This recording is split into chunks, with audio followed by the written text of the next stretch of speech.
하나님 오늘 우리에게 주시는 말씀은 구약 성경입니다. 시편 11편 1절부터 7절까지 말씀입니다. 우리 함께 하나님의 말씀을 읽으시면서 하나님의 말씀이 믿어지고 또 하나님의 말씀이 간직되어지는 놀라운 역사가 저와 여러분에게 있게 되기를 원합니다. 하나님 말씀입니다. 내가 여호와께 피하였거늘 너희가 내 영혼에게 새같이 내 산으로 도망하라 함은 어찌함인가. 악인이 활을 당기고 화살을 시위에 먹이며 마음이 바른 자를 어두운 데서 쏘려 하는도다. 터가 무너지면 의인이 무엇을 하랴.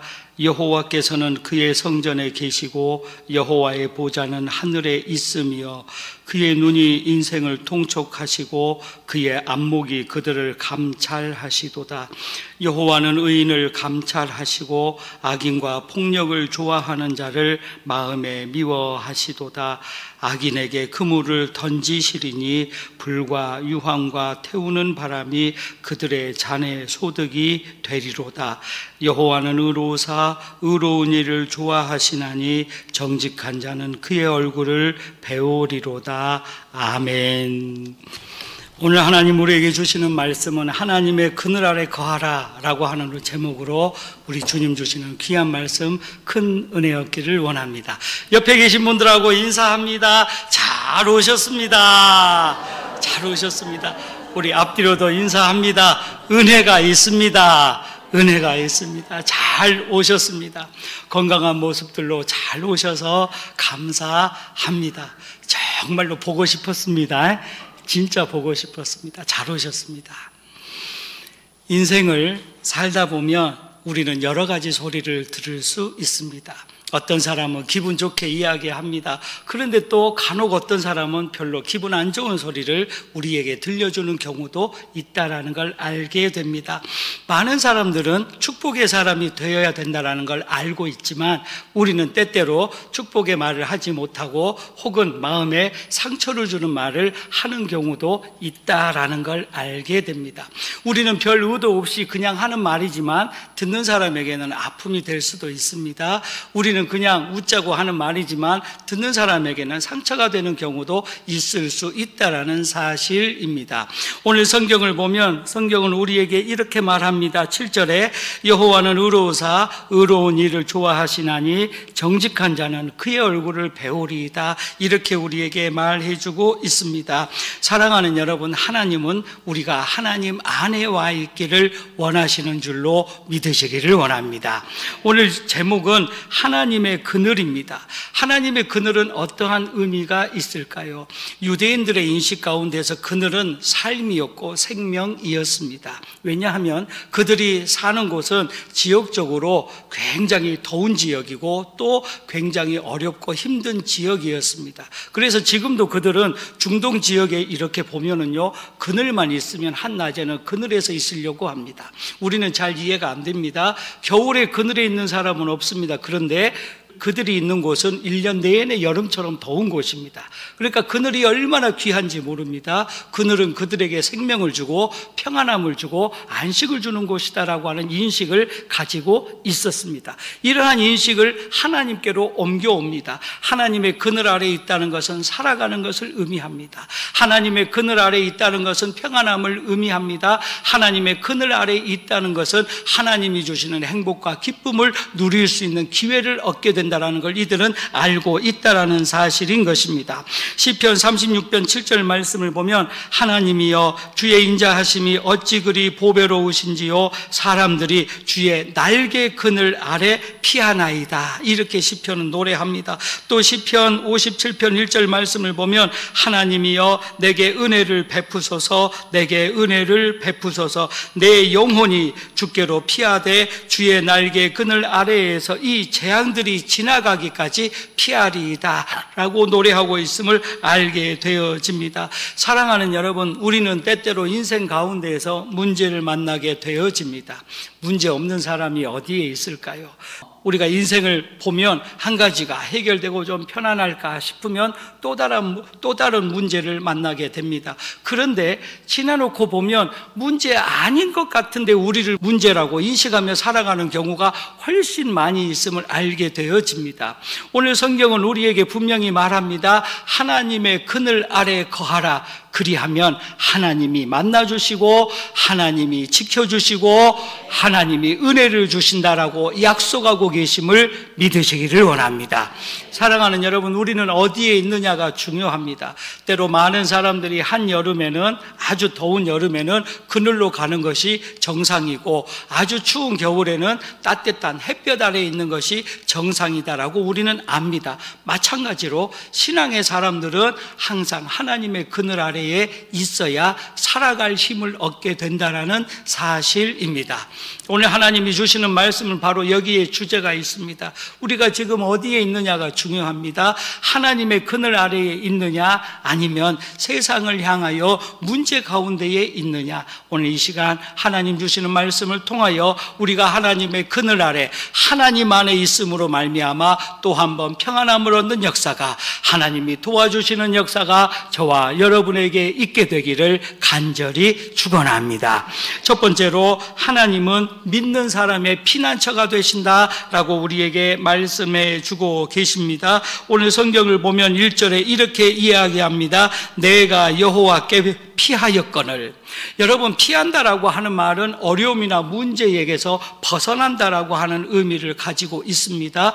그리고 피한다라고 하는 말은 누군가를 의지하고 거기 안에서 문제를 해결하고자 원하는 마음의 결정이 있을 때에 그곳으로 우리는 피하게 되어짐을 알게 되어집니다. 시편 46편 7절에 이렇게 이야기합니다.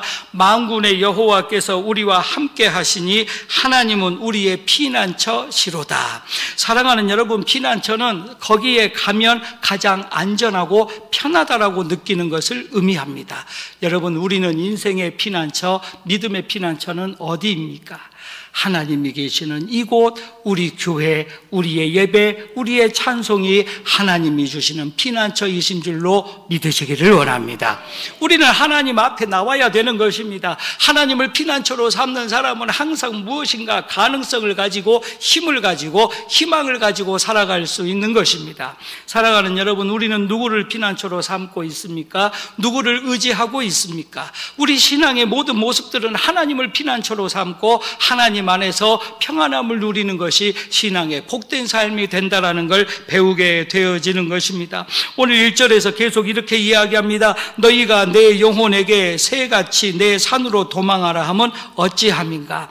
여러분, 세상 사람들은, 하나님을 알지 못하는 사람들은 산속으로 도망하라고 합니다. 이 말은 세상에서 벗어나서 너희의 문제를 도망하라라고 이야기합니다. 하지만 정말 신앙이 있는 사람들은 도망하지 않습니다.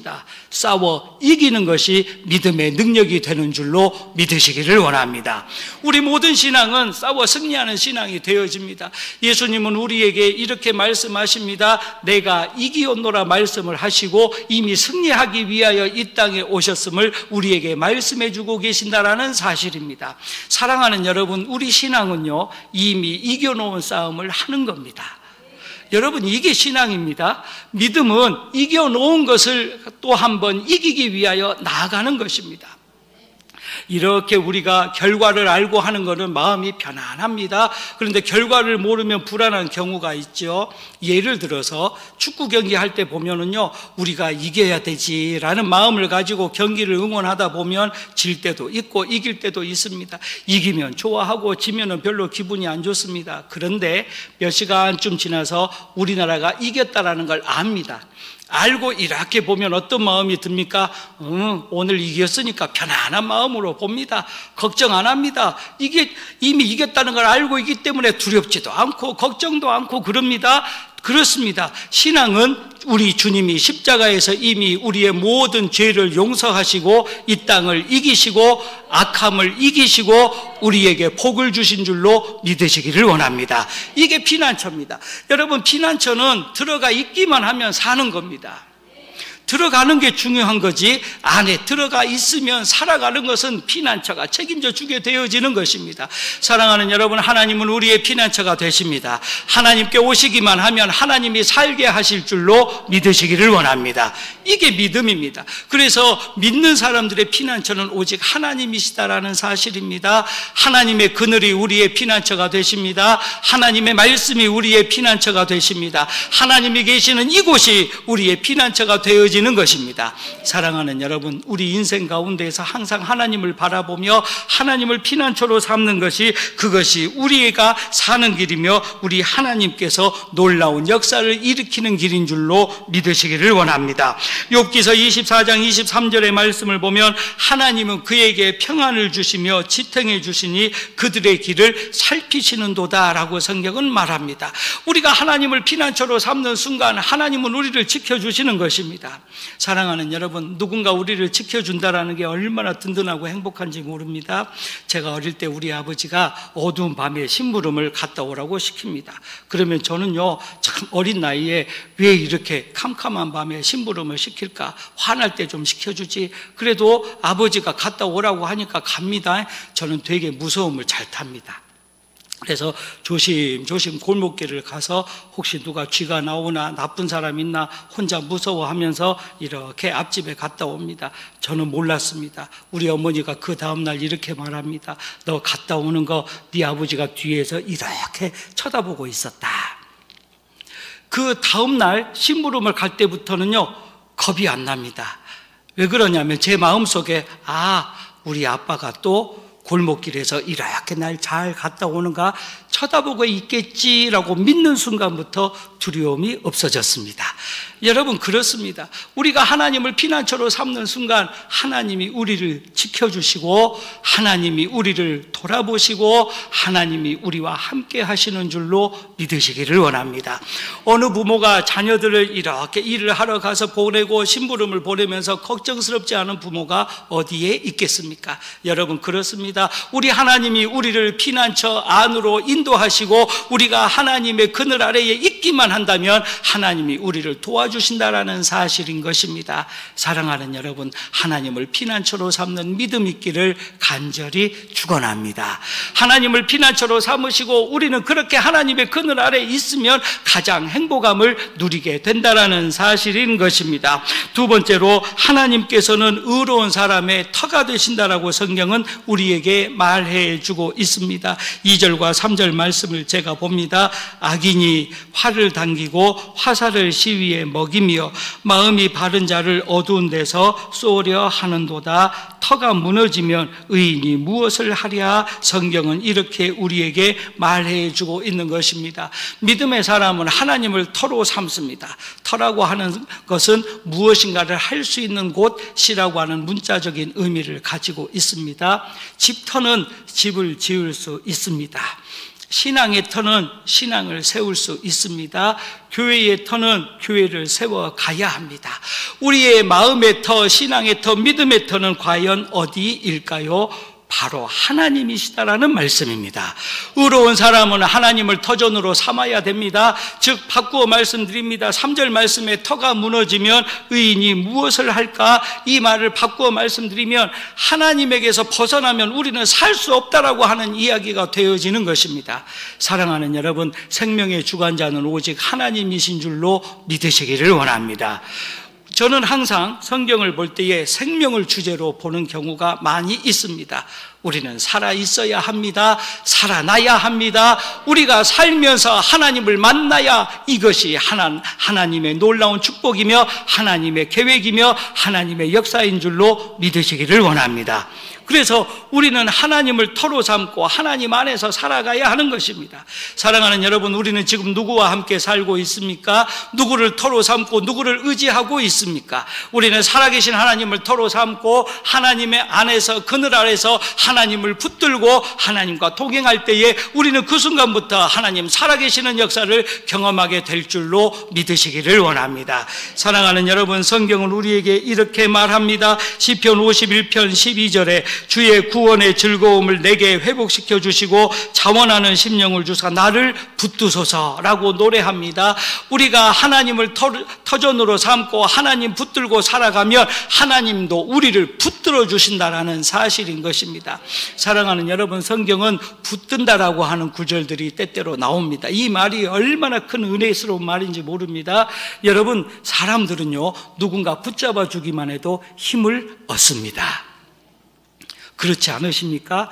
우리가 악수를 하는 거 그냥 하는 거 아닙니다. 이 악수의 의미는 두 가지가 있는데, 첫 번째, 나는 당신에게 악이 무기를 들지 않고 빈손으로 당신을 맞이합니다. 이런 의미가 있습니다. 두 번째, 악수하는 의미는 나는 당신에게 힘을 주고 싶습니다. 나는 당신에게 힘을 얻고 싶습니다. 그래서 손과 손을 맞잡고 힘을 나누기도 하고 힘을 주기도 하고 받기도 하는 겁니다.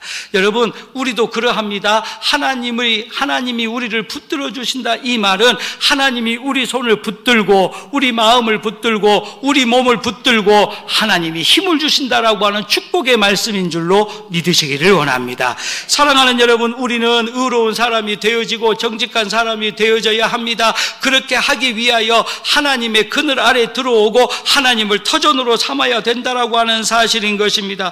욥기서 8장 6절 말씀을 보면 성경은 이렇게 이야기합니다. 또 청결하고 정직하면 반드시 너를 돌보시고 내 의로운 처소를 평안하게 하실 것이라 하나님이 말씀해 주고 계시는 것입니다. 사랑하는 여러분, 하나님은 우리를 통하여 평안하게 하시는 줄로 믿으시기를 원합니다.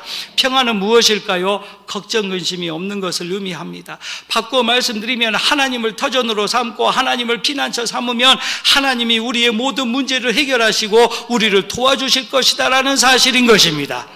사랑하는 여러분, 우리는 그런 믿음으로 살아가야 합니다. 세상을 살다 보면 문제를 만납니다. 하지만 우리가 그 문제를 해결하는 경우는 거의 없습니다. 내가 노력해서 해결할 것만 같으면 걱정 근심이 없겠죠. 우리 인생이 우리 마음대로 살아갈 수만 있으면 무슨 염려가 있겠습니까? 하지만 하나님은 우리 기도를 들으시고 우리 소원을 아십니다. 우리가 하나님 손을 붙들기만 하면 하나님도 우리를 붙들어 주십니다. 그 순간부터 하나님의 역사가 시작되어지는 것입니다. 우리가 계획하지 않는 일들도 하나님이 이루어 주실 줄로 믿으시기를 원합니다. 그래서 우리는 삶의 터전, 신앙의 터전, 믿음의 터전을 하나님께로 두어야 된다는 사실입니다. 2절 말씀에 악인들은 우리를 자꾸 공격하려고 합니다. 안 된다고 말합니다. 어렵다고 말합니다. 힘들다고 말합니다. 하지만 그것은 하나님을 벗어난 사람들의 관점에서 보는 관점입니다. 우리가 하나님께 있다면 하나님은 완전하신 분이며 전능하신 분이십니다. 그러므로 전능하신 하나님을 믿는 우리가 왜 어렵다고 두렵다고 힘들다고 말할 수밖에 없을까요? 사랑하는 여러분, 우리는 하나님을 터전으로 삼고 하나님을 피난처로 삼음으로 말미암아 하나님이 주시는 평안함으로 우리의 인생이 복된 인생이 될 줄로 믿으시기를 원합니다. 그러합니다. 우리는 하나님을 터전으로 삼는 사람이 되어야 하는 것입니다. 세 번째로, 의로운 사람들을 감찰하시는 하나님을 우리는 만날 수 있습니다. 4절과 5절 말씀은 성경에서 이렇게 말합니다. 여호와께서 그의 성전에 계시고 여호와의 보좌는 하늘에 있으며 그의 눈이 인생을 통촉하시고 그의 안목이 그들을 감찰하시도다. 여호와는 의인을 감찰하시고 악인과 폭력을 좋아하는 자를 마음에 미워하시는도다. 이렇게 성경은 우리에게 말해 주고 있습니다. 여기에서 우리는 크게 두 가지로 하나님의 말씀을 이해해 볼 수 있습니다. 첫 번째는 하나님은 성전에 계신다라는 사실입니다. 두 번째로, 하나님은 의인을 감찰하시는 분이다라는 걸 배우게 되어집니다. 감찰이라고 하는 말을 문자적으로 보면 조직이나 기관의 규율과 구성원의 행동을 감독하며 살피는 일이라고 하는 문자적인 의미를 가지고 있습니다. 즉, 감독하며 살핀다라고 하는 말은 그 사람이 어떻게 하는가 지켜보고 있다라고 하는 사실입니다. 하나님은 성전에 계시는 분입니다. 하지만 하나님은 성전 아닌 곳에도 우리를 지켜보시고 우리와 함께 하시는 줄로 믿으시기를 원합니다. 때로 우리는 이렇게 생각합니다. 교회 밖에 벗어나서 우리가 아무도 없는 곳에서 죄의 길, 악한 마음을 품으면 하나님이 모르시겠지라는 마음을 우리는 생각 안 합니다만 다른 사람들은 그런 생각할 수 있습니다. 그런데 여러분, 우리가 어디에 있든 무엇을 하든 하나님은 우리를 지켜보고 계신다라는 사실입니다. 그래서 우리는 하나님 앞에 정직함을 가져야 하는 것입니다. 하나님은 아니 계신 곳이 없습니다. 하나님은 모르시는 것이 없습니다. 하나님은 우리를 지금도 보고 계십니다. 하나님은 성전에 계시면서 우리를 만나기를 원하시고 하나님은 성전에 계시면서 우리를 보고 계신다라는 사실입니다. 하나님의 성전은 이곳이지만 온 모든 곳이 하나님의 성전이 되어지며 모든 곳에서 하나님의 역사가 나타난다라는 사실인 것입니다. 그래서 이사야 58장 2절은 성경에서 이렇게 말합니다. 그들이 날마다 나를 찾아 나의 길 알기를 즐거워함이 마치 공의를 행하여 그의 하나님의 규례를 저버리지 아니하는 나라 같아서 의로운 판단을 내게 구하며 하나님과 가까이 하기를 즐거워하는도다. 이사야는 이렇게 이야기하고 있는 것입니다. 시편 35편 24절은 또 이야기합니다. 여호와 나의 하나님이여 주의 공의대로 나를 판단하사 그들이 나로 말미암아 기뻐하지 못하게 하소서. 이 말의 원뜻은 우리가 어려움을 당하면 악한 사람들은 기뻐합니다. 그러니까 하나님께 이렇게 기도하는 겁니다. 하나님께서 내가 옳은 일을 하는 걸 아시니까 나를 잘 되게 하셔서 악한 사람들이 나로 인하여서 비난하거나 기뻐하는 일이 없게 부러워하게 나를 좀 세워주세요라고 하는 의미를 가지고 있는 것입니다. 사랑하는 여러분, 하나님은 우리를 보고 계십니다. 우리가 정직함으로 의로움으로 행하기 시작하면 하나님이 우리를 잘되게 하시고 하나님이 우리 기도에 응답하시고 하나님이 우리 소원을 들어주시는 줄로 믿으시기를 원합니다. 이것이 하나님의 그늘 아래 있는 사람의 역사입니다. 우리가 하나님의 그늘 아래 있기만 한다면 하나님이 우리를 보시면서 우리의 부족한 부분을 채워주실 것입니다. 하나님이 우리를 도우시고 우리를 평안하게 하실 것입니다. 하나님이 우리 소원을 아심으로 말미암아 하나님이 우리 기도에 응답하시고 우리의 모든 문제도 해결해 주시는 줄로 믿으시기를 원합니다. 사랑하는 여러분, 하나님이 우리를 보고 계십니다. 우리가 어느 곳에 있든지 무엇을 하든지 하나님이 우리를 보고 계신다라는 사실인 것입니다. 어떤 분이 교회에 처음 나오셨습니다. 그리고 나서 큰 은혜를 얻었습니다. 그리고 참 하나님이 살아계시는구나 라는 걸 깨달음을 얻고 은혜를 얻었습니다. 그리고 목사님하고 인사를 잘하고 교회 밖에 나가면서 이렇게 하나님께 인사를 합니다. 하나님 안녕히 계세요. 다음 주에 인사하러 오겠습니다. 이렇게 인사를 하고 갔습니다. 이 사람 믿음은 어떤 믿음이냐면 하나님은 교회에만 계시고 교회 밖에는 안 계신다라는 믿음을 가지고 있었습니다. 그분이 한 1년쯤 교회를 열심히 나오시면서 은혜를 얻었습니다. 아, 하나님이 교회에도 계시지만 집에도 계시고 논에도 있고 밭에도 있구나 은혜를 얻었습니다. 그리고 그분은 그때부터 가는 곳마다 기도하기 시작합니다. 집에서도 기도하기 시작하고 논에서도 기도하기 시작하고 일터에서도 기도하기 시작합니다. 하나님, 여기에서 내가 일하는 것 보고 계시죠? 나를 도와주시고 평안하게 하옵소서. 사랑하는 여러분, 하나님은요 우리 믿음대로 우리를 지켜보시고 우리와 함께 하시는 줄로 믿으시기를 원합니다. 그래서 우리는 어느 곳에서든지 하나님을 만나게 되어지는 것입니다. 우리가 하나님의 그늘 아래 거하기만 한다면 그 어느 곳이든지 그곳이 하늘나라가 되어지고 그곳이 교회가 되어지고 그곳이 축복의 장소가 되어지고 그것이 축복의 시간이 되는 줄로 믿으시기를 원합니다. 찬송가 중에 궁궐이나 초막이나 그 어디나 주 예수와 동행하니 하늘나라, 이런 찬송이 있습니다. 얼마나 감사한지 모릅니다. 궁궐도 괜찮습니다. 초막도 괜찮습니다. 우리가 하나님의 그늘 아래에서 하나님을 피난처로 삼고 하나님이 우리와 함께 계신다면 그곳이 우리의 하늘나라가 되어지고 하나님이 놀라운 복을 주시는 곳이 되는 줄로 믿으시기를 원합니다. 사랑하는 여러분, 하나님은 우리를 지켜보고 계십니다. 그래서 시편 7절 9절은 우리에게 이렇게 이야기합니다. 악인의 악을 끊고 의인을 세우소서. 의로우신 하나님이 사람의 마음과 양심을 감찰하시나이다라고 이야기하고 있는 것입니다. 하나님은 우리가 의롭게 되기를 원하시고 축복의 사람이 되기를 원하시는 것입니다. 사랑하는 여러분, 하나님은 심는 대로 거두게 하십니다. 바꾸어 말씀드립니다. 우리가 복을 빌어주면 복의 사람이 되는 것입니다. 반대로 미움을 씌우면 미움의 사람이 되는 것입니다. 저주를 심으면 저주의 사람이 되고요, 기쁨을 심으면 기쁨의 사람이 되는 것입니다. 사랑하는 여러분, 저는 저와 여러분이, 우리 교회가, 우리 모든 믿음의 가족들이 축복의 사람이 되기를 간절히 축원합니다. 복을 빌어주는 겁니다. 여러분, 복을 빌어주는 건 얼마나 기쁜 일인지 모릅니다. 잘 되라고 기도해주고, 세워질 거라고 기도해주고, 하나님이 도우실 거라고 서로 격려해주며 칭찬하는 것, 이것이 하나님의 역사를 나타내는 교회의 시작이 되는 줄로 믿으시기를 원합니다.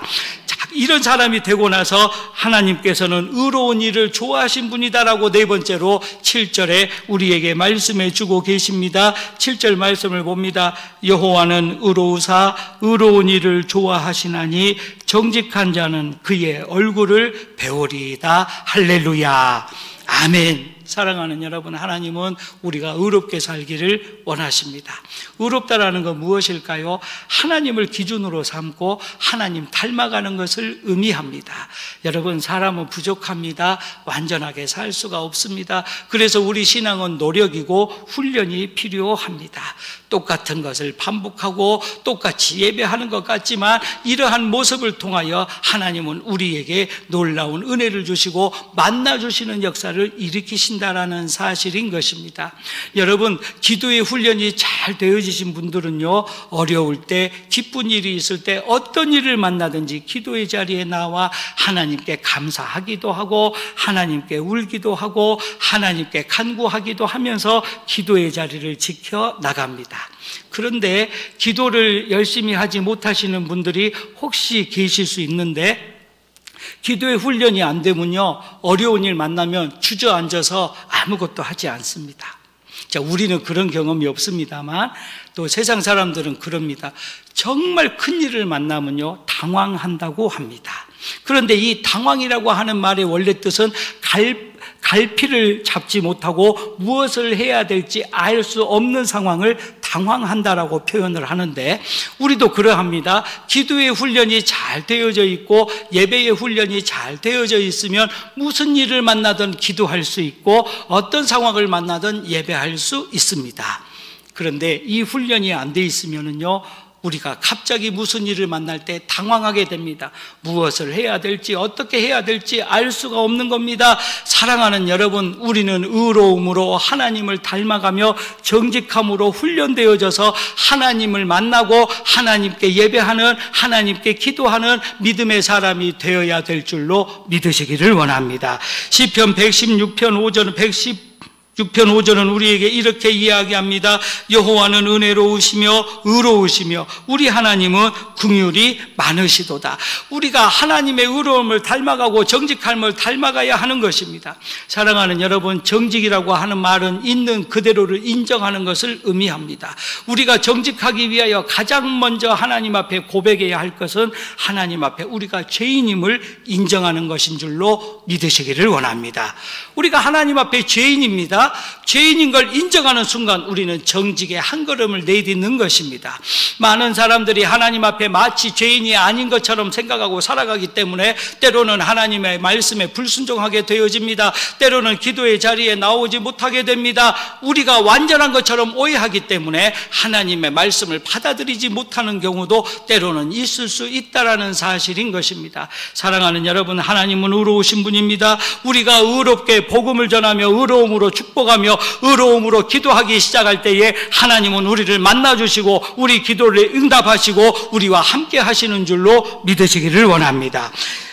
이사야 5장 16절 성경은 이렇게 이야기합니다. 오직 만군의 여호와는 정의로우심으로 높음을 받으시며 거룩하신 하나님은 공의로우심으로 거룩하다 일컬음을 받으시리로다 라고 성경은 말해주고 있습니다. 사랑하는 여러분, 오늘 이번 한 주간 우리의 소원은 무엇입니까? 저는 저와 여러분이 하나님을 만나기를 간절히 축원합니다. 여러분, 하나님을 만난다고 하는 말이 얼마나 놀라운 축복의 말인지 모릅니다. 7절은 그래서 이렇게 이야기합니다. 여호와는 의로우사 의로운 일을 좋아하시나니 정직한 자는 그의 얼굴을 배우리이다. 사랑하는 여러분, 오늘 이 시간 저와 여러분이 함께 정직함으로 의로움으로 하나님을 닮아가면서 하나님을 만나고 하나님의 뜻을 깨닫고 이 하나님의 사랑으로 말미암아 하나님 사랑하고 이웃을 사랑하면서 복음을 전하고 또 한번 하나님의 그늘 아래 거하면서 평안함을 누리는 놀라운 은혜의 역사가 이번 한 주간 저와 여러분에게 있게 되기를, 또 그렇게 하나님이 도와주시기를 간절히 축원합니다. 말씀을 마칩니다. 하나님은 우리에게 피난처가 되어지십니다. 우리를 보시며 우리 믿음의 터전이 되어지십니다. 의로우신 하나님은 우리가 의로움의 길을 가기 원하시며 그러할 때에 우리를 만나주신다라고 약속해 주고 계시는 것입니다. 우리는 하나님을 온전히 믿음으로 하나님의 그늘 아래 거하여야 합니다. 이번 한 주간 하나님의 그늘 아래 오셔서 또한 하나님과 동행하면서 하나님이 주시는 평안함으로 하나님이 주시는 기쁨으로 또 한 주간 주님과 동행되는 역사가, 복을 얻는 역사가, 평안함의 역사가 저와 여러분에게 있게 되기를 간절히 축원합니다. 기도합니다. 하나님 감사합니다. 우리를 부르셔서 하나님의 그늘 아래 거하게 하심을 믿습니다. 믿음으로 나와 싸우니 하나님이 피난처가 되어지시고 하나님이 우리의 터전이 되어지시고 하나님 만나는 역사가 있게 하여 주시옵소서. 예수님의 이름으로 감사하며 기도하옵나이다. 아멘. 지금은 우리를 구원하시는 예수 그리스도의 은혜와 아버지 되시는 하나님의 사랑하심과 성령님 감동, 감화, 교통하심이 하나님의 그늘 아래 거하기 원하는 믿음의 가족들 머리 위에와 가정과 자녀와 일터 위에 주의 몸된 교회와 나라와 민족 위에 이제로부터 영원토록 함께 하시기를 축원하옵나이다. 아멘.